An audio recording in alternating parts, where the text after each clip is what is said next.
Welcome to our first validation test. Today, we apply the Professor Clock 3.0 model to a specific utility asset, XRP. In our introduction, we moved beyond the hype to define market physics. Now, we prove the model with the asset designed to be the modern financial bridge.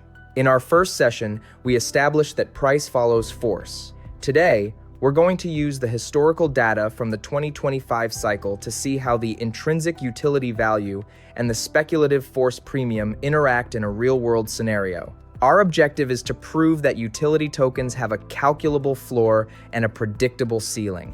For a pure utility token, the model posits that price is a composite of its baseline book value, amplified by a cyclical speculative premium, which is a direct function of the demand ratio.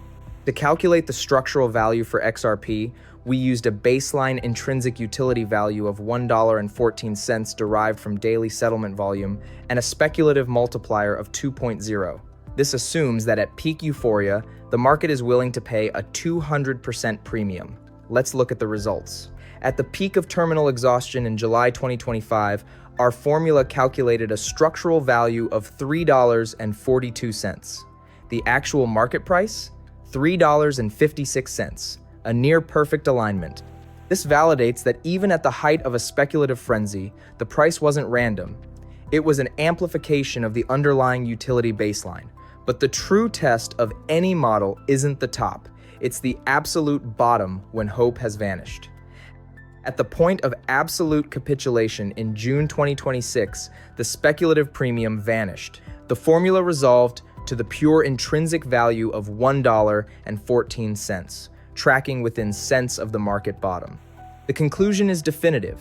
XRP's price behavior is a function of its baseline utility, amplified by measurable psychological force. This proves that we can filter out the noise and measure the true, underlying physics of a utility asset. Our three key takeaways: utility assets have a structural floor, speculative premiums are quantifiable, and market physics provides a logical lens for valuation. Next time, we'll dive deeper into XRP's future role, exploring the analogy of the private jet versus the highway. Remember, price follows force, and force is a function of value. This content is for educational purposes only and is not financial advice. I'll see you in the next session.